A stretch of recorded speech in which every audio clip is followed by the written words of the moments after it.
사랑하는 성도 여러분, 주 안에서 강건하십시오. 형통하십시오. 오늘도 진리의 말씀을 붙잡으십시오. 주님의 음성을 들으십시오. 주님이 내 코앞에 지금 계십니다. 그리고 나의 신음에도, 나의 작은 속삭임에도, 나의 간절한 기도와 간구에도 주님은 다 응답하시고 우리를 안으시고, 우리가 기도할 때 좌우에서 주께서 우리를 도우시고, 우리가 마땅히 기도할 바를 알지 못하는 영적으로 무지한 상태에서도 우리 주님은 우리의 영과 우리의 혼과 우리의 육을 붙잡아 주셔서 우리가 이 아침에 주님 앞에 기도하는 기도의 제단, 예배의 제단 가운데 하나님과의 깊은 만남으로 우리를 인도하시고, 그렇게 우리가 주님을 만날 수 있도록 우리를 도우십니다. 할렐루야. 여러분, 그 믿음 가지고 오늘 이 아침에도 주 앞에 나아가시기 바랍니다. 저는 어제 로마서 12장 1절부터 8절까지 말씀 설교하면서 12장부터 16장까지는 믿음을 통해서 구원받은 자의 구체적인 삶의 실천 방안과 관련하여 1절부터 2절까지는 개인 생활, 그리고 3절부터 8절까지는 교회 생활, 신앙 생활과 관련해서 하나님께서 우리에게 어떻게 실천하고 적용하는 것이 하나님의 뜻인지, 은혜로 구원받은 자의 마땅한 삶의 구체적 실천인지를 여러분과 함께 나누었습니다. 오늘 본문 9절부터 21절까지는 세 부분으로 나눠져 있는데요. 9절부터 13절까지는 교회 안에서, 특별히 형제 안에서, 자매 안에서 서로와의 관계, 그리고 14절부터 15절까지는 세상 속에서, 그리고 마지막 16절부터 21절까지는 불신자의 관계 안에서.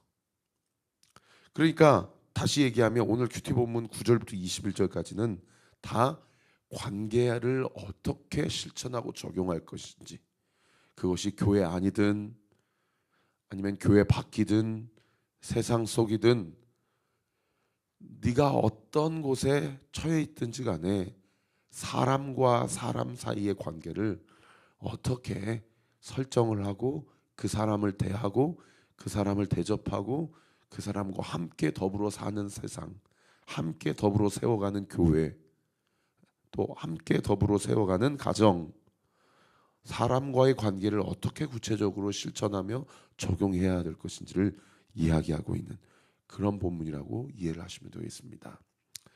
자, 교회 안이든 세상 속이든 교회 밖이든 내가 어디에 처해 있든지 간에 사람과 사람 사이에서 어떠한 영적 스탠스를 가지고 살아가야 할 것인가. 사실은 이게 거의 인생의 전부라고도 할 수 있겠죠. 그죠? 우리는 많은 부분에 있어서 사람 때문에 상처를 받고, 사람 때문에 실족을 하고, 사람 때문에 낙심을 하고, 또 사람으로 인해서 하나님의 음성을 듣고 사람을 통해서 하나님의 역사심을 보게 되는 경우가 사실은 태어나면서 죽을 때까지 인생의 결국이 아닌가, 그런 생각을 하게 되는 거죠. 자, 9절부터 21절까지 사람과의 관계에서의 구체적인 실천 방안을 오늘 본문이 설명해 주고 있다면 가장 중요한 대원칙이 있어요. 그 대원칙이 오늘 본문 첫 구절의 9절 말씀이고요, 마지막 구절의 21절 말씀이에요. 이것이 네가 교회 안에서 사람과의 관계를 맺든 교회 밖에서 사람과의 관계를 맺든 세상 속에서 사람과의 관계를 맺든 어떠하든지 간에 이것들이 가장 중요한 대원칙이 되게 하라는 겁니다. 여러분 9절 말씀 같이 한번 읽어봅시다. 시작. 사랑에는 거짓이 없나니 악을 미워하고 선에 속하라. 지금 사도 바울이 무엇과 무엇을 대립시키고 있습니까? 선과 악을 대립시키고 있다는 거예요. 사람과의 관계를 맺는데 선함으로 사람과의 관계를 맺어가는 사람들이 있는가 하면 악함으로 사람과의 관계를 맺어가는 그런 삶이 있다라는 거예요. 21절 끝구절도 보세요. 악에게 지지 말고 선으로 악을 이기라. 사람과의 관계에서 악의 방법으로, 악의 길로, 악의 모양으로 가지 말고 선의 방법을 취하여 이 선으로 악을 물리치라 라고 이야기를 하고 있다는 것입니다. 여러분, 이게 진리임을 믿으십니까? 아멘. 그러면 9절부터 21절까지 여러분들의 인생이 그동안 30년을 사셨든지 40년은 50년, 60년, 70년을 사셨든지 간에 내가 사람과의 관계에서 선의 방법, 선의 길을 취하고 있는가? 악의 방법, 악의 길을 취하고 있는가? 오늘 이 말씀을 통해서 선의 방법, 선의 길을 취함으로 사람 때문에 상처받을 수도 있고, 심지어 14절에 보세요. 사람이 박해를 하는 경우도 많아요. 나는 오히려 좋은 방법으로 저 사람과 좋은 관계를 유지하고 싶은데 그 사람이 나를 악으로 겁박하고 짓누르려고 하고 박해하려고 하는, 그러면 우리는 일관적으로 어떻게 됩니까? 그 사람과의 관계를 끊게 되죠. 저도 안산 동산교회 사임하고 오륜교회로 오면서 너무 큰 상처를 받아서 동산교회 성도들하고 끊게 되더라고요. 이건 악도 아닌데도 그렇게 되더라고요. 오륜교회 사임하고 개척을 했는데 이번에는 오륜교회 쪽에서도 저를 끊더라고요. 물론 성도들이 끊은 건 아니지만 저도 살면서 사람 때문에 제 스스로가 먼저 악의 방법을 취하려고 하기도 하고 악의 방법으로 제가 상처를 받기도 하고 그렇게 관계적으로 상처를 주고 상처를 받으면서 지난 40여 년의 삶을 살아왔더라고요. 여러분은 어떠십니까? 악의 방법, 악의 길이 뭐냐? 9절에 보세요. 사랑에는 거짓이 없다. 여기 거짓은 거짓말을 이야기하는 것이 아니고요, 위선과 가식을 이야기하는 것입니다. 그러니까 사람과의 관계 두 가지 방법이 있는데 선의 길, 선의 방법은 결국에 사랑으로 점철되는 방법이고, 할렐루야. 거짓의 길, 악의 길, 악의 모양은 결국 거짓으로 점철되는 그런 모양이라는 겁니다. 자, 먼저 9절부터 13절까지 보시면은 교회 안에서의 관계를 이야기해 주고 있어요. 사랑에는 거짓이 없나니 악을 미워하고 선에 속하라. 교회 안에서 우리가 어떻게 사람과 사람 사이의 성도의 관계를 규정할 것인가, 접근할 것인가, 다가갈 것인가. 여러분, 이 말씀을 마음에 새기고 우리가 온리 교회를 세워가면서 이 방법대로 한번 교회를 세워가 보십시다. 어떠한 역사가 나타나는지, 이 말씀대로 순종할 때 교회에 어떠한 성령의 역사, 하나님의 일하심이 드러나는지, 우리 한번 정말 이 말씀이 진리인지, 우리가 한번 이 말씀을 실천할 때 어떠한 결과가 우리 교회 가운데 나타나는지를 한번 같이 경험했으면 좋겠어요. 할렐루야. 여러분 10절 보세요. 형제를 사랑하고 서로 우애하고, 여기 우애한다는 얘기 다른 번역 성경에 뜨겁게 사랑하라. 그러니까 형제를 사랑할 때 그냥 대충 사랑하지 말고 뜨겁게 사랑하기로 마음을 결단하라는 거예요. 그리고 그 다음 어떻게 하래요? 서로 존경하기를 먼저 해라.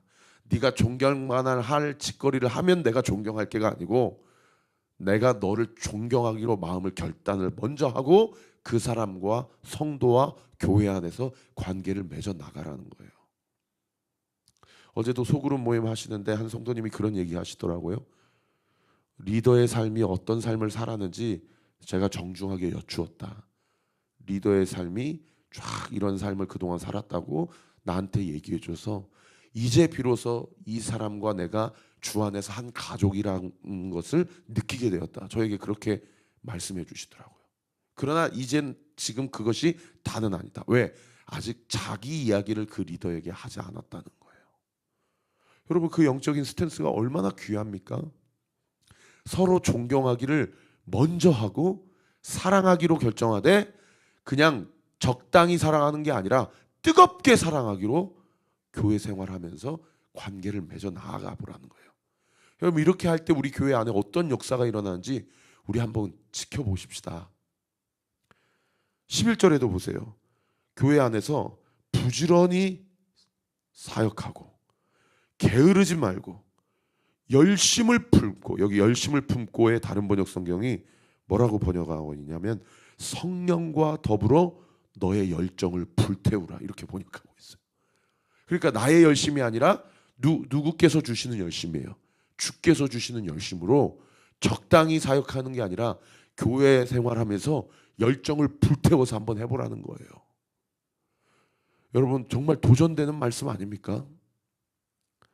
그리고 그 모든 것이 누구를 섬기는 일이 되게 하라는 거예요. 그 다음 9절, 예수님을 섬기는, 주를 섬기는 일이 되게 하라는 거예요. 마지막 12절 13절 보세요. 소망 중에 뭐하고 즐거워하고. 신앙생활은 즐거워야 돼요. 신앙생활은 기쁨과 감사로 충만해야 돼요. 그리고 환난 중에 참아요. 할렐루야.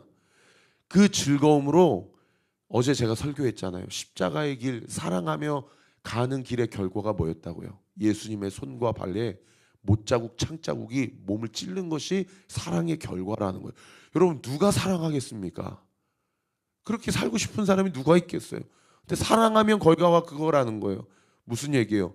사랑하며 십자가의 길을, 자기 십자가를 지고 주를 쫓는 길은 결코 호락호락한 길이 아니라는 거예요.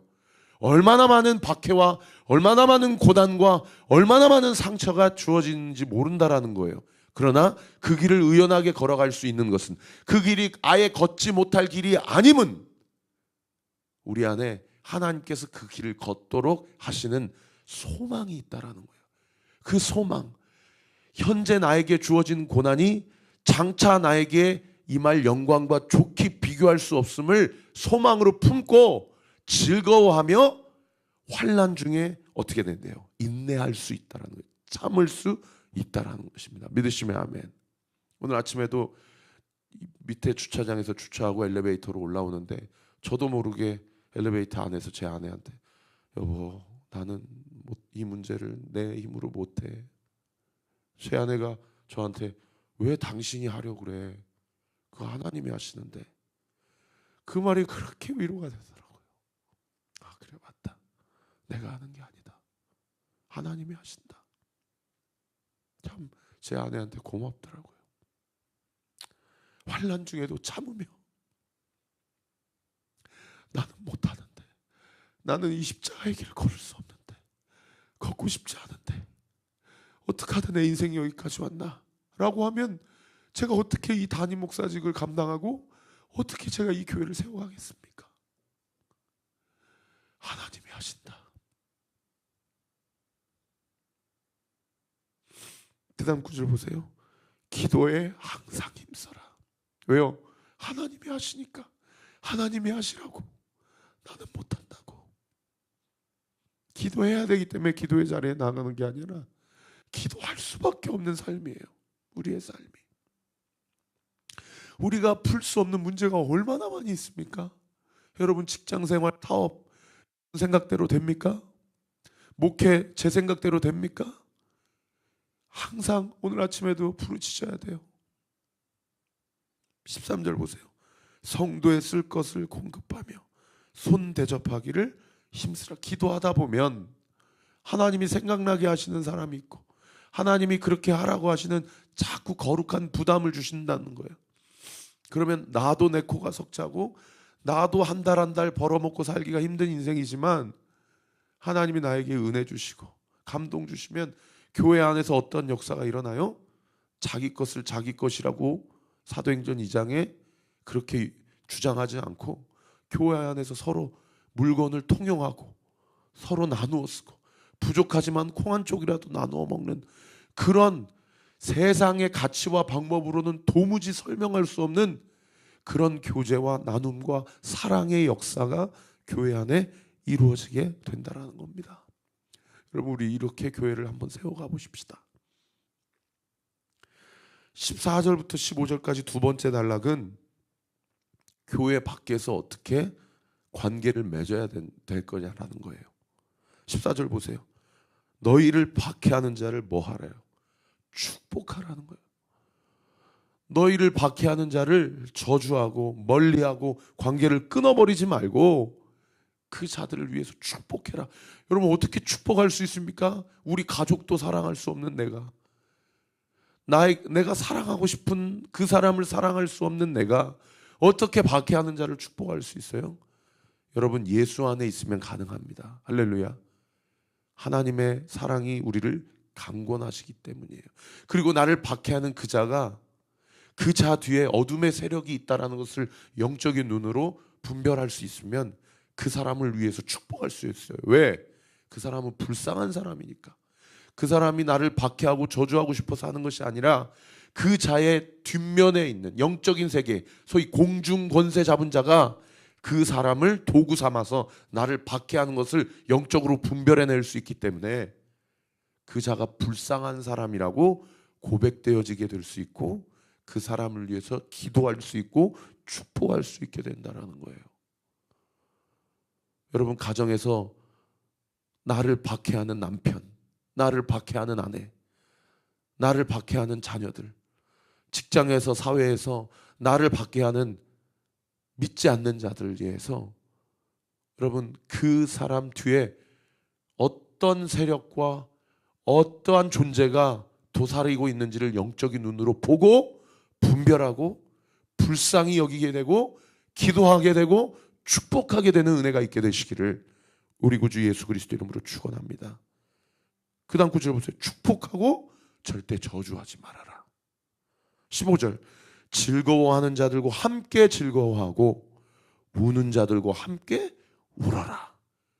그냥 어떻게든 믿는 사람들하고만 관계를 맺으려고 하지 말고 나아가서 그리스도의 사랑과 그 십자가의 은혜를 모르는 자들과 함께 즐거워할 일이 있으면 함께 즐거워하고, 울 일이 있으면 혼자 울도록 뒤쪽에서 뒷짐지고 혀 차지 말고 같이 그 가운데서 들어가서 그들과 함께 울으라는 거예요.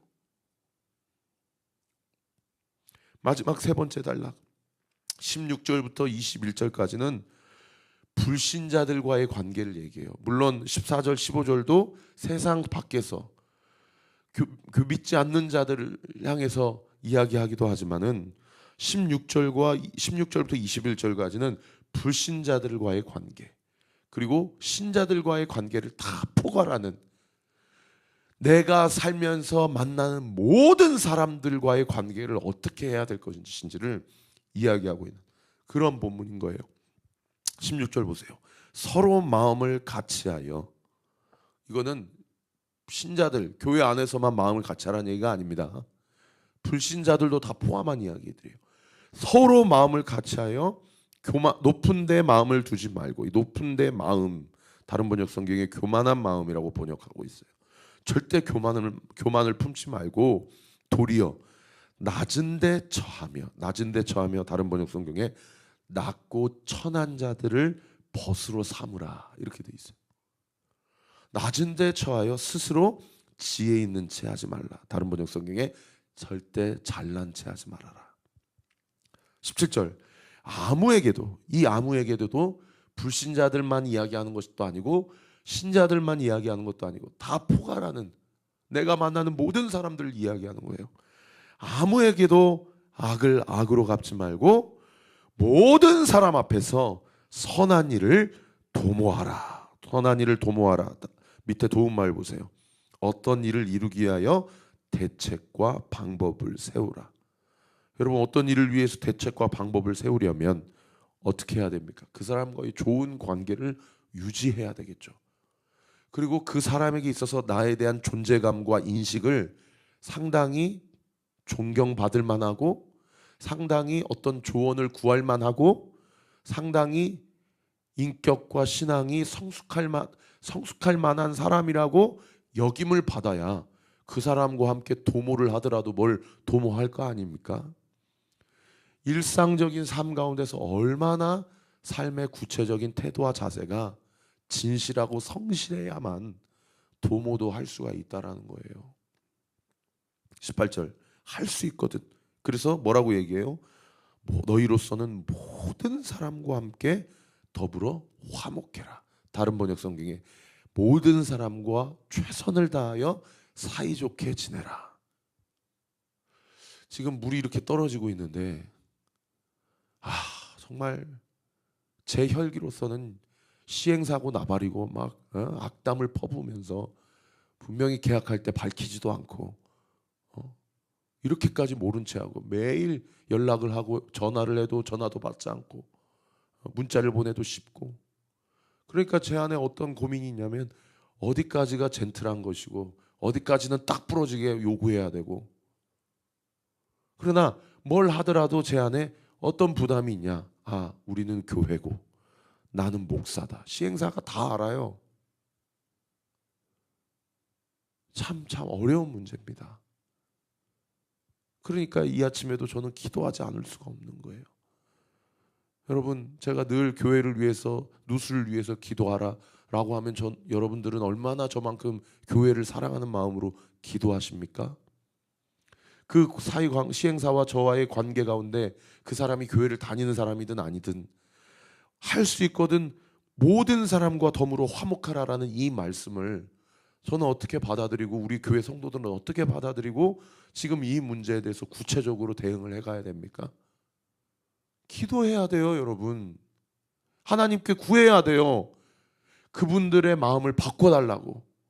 그분들이 하나님을 두려워하고 온리교회에 대한 협조적인 마음으로 그들의 마음과 태도가 바뀔 수 있도록 여러분, 우리 기도해야 됩니다.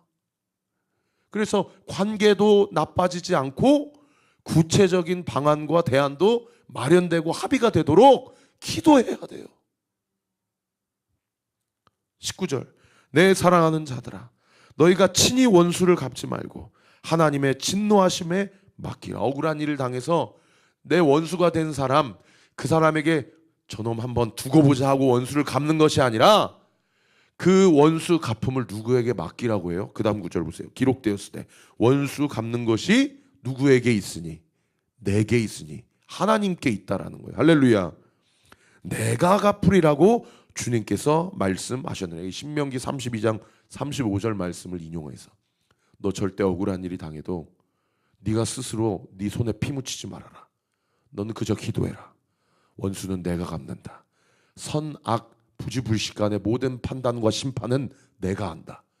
너는 기도해라. 할렐루야. 20절, 내 원수가 줄이거든 먹이고 목마르거든 마시게 하라. 와, 그냥 기도하고 말라는 게 아니라 그 원수의 필요를 채워주는 데까지 나아가는 거예요.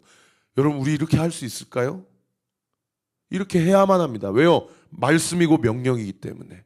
이렇게 할 수 있는 것이 무엇이에요? 그 다음 구절 보세요. 그리함으로 네가 숯불을 그 머리에 쌓아 놓으리라. 숯불을 머리에 쌓아 놓는다. 이 뭔 말이에요?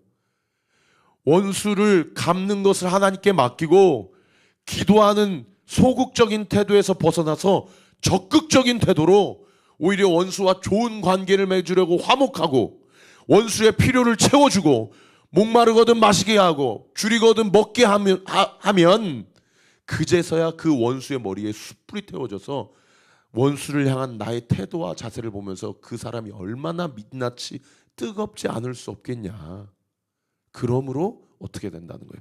우리가 그리스도인임이 세상 가운데서 드러난다라는 거예요. 할렐루야. 마지막 21절, 악에게 치지 말고 선으로 악을 이기라. 어제 오늘까지 해서 로마서 12장 말씀을 다 묵상했습니다. 내일부터는 로마서 13장이에요. 여러분, 구체적인 삶의 적용과 관련해서 어제 개인 생활, 어제 그리고 교회 생활, 오늘 관계, 사회 생활, 대인 관계에 관련하여 우리 이 말씀 붙잡고 이 말씀대로 한번 살아보십시다. 그럴 때 우리 교회 안에, 우리의 가정 안에, 우리의 직장과 사업 안에 어떠한 역사가 일어나는지를 우리 삶 가운데 한번 지켜보십시다. 기도하겠습니다. 아버지 하나님, 감사합니다. 오늘 이 말씀 우리의 마음에 새깁니다. 그동안도 살아오면서 제일 힘들었던 것은 사람이었고, 그래서 우리들 중에는 대인기피증에 우울증에, 공황장애로 또는 마음에 극심한 상처와 아픔을 가지고 참 어렵게 신앙생활, 가정생활, 사회생활하는 성도들도 있습니다. 아버지 하나님, 사람이 제일 어렵습니다. 그리고 사람이 제일 무섭더이다. 주여, 우리 가운데 역사하시고 우리가 함께 교회를 세워가고 서로를 알아가고 서로를 위해서 기도하고, 그리고 우리가 세상 한복판에서 그리스도인으로 살아가는 그 모든 일련의 과정 가운데 오늘 이 말씀을 우리가 사람을 사귀어 가면서 사람과 관계를 맺어가면서 우리의 마음의 중심에 두게 하여 주옵시고, 사람 때문에 실족하고 상처받아서 번민에 빠지는 불행한 인생이 아니라 오히려 사람에게 복음을 전하고 선한 영향력을 흘려보내므로 선으로 악을 이기는, 그래야 해서 나를 구원하신 그 사랑이 나를 통해 많은 영혼들을 구원케 하시는 그런 행복하고 축복된 인생의 삶을 살 수 있도록 주님, 저희와 함께하여 주옵소서. 저희의 인생을 붙잡아 주옵소서. 오늘 이 아침에도 우리의 기도에 응답하여 주시옵소서. 감사드리고 예수 그리스도 이름으로 기도하옵나이다. 아멘.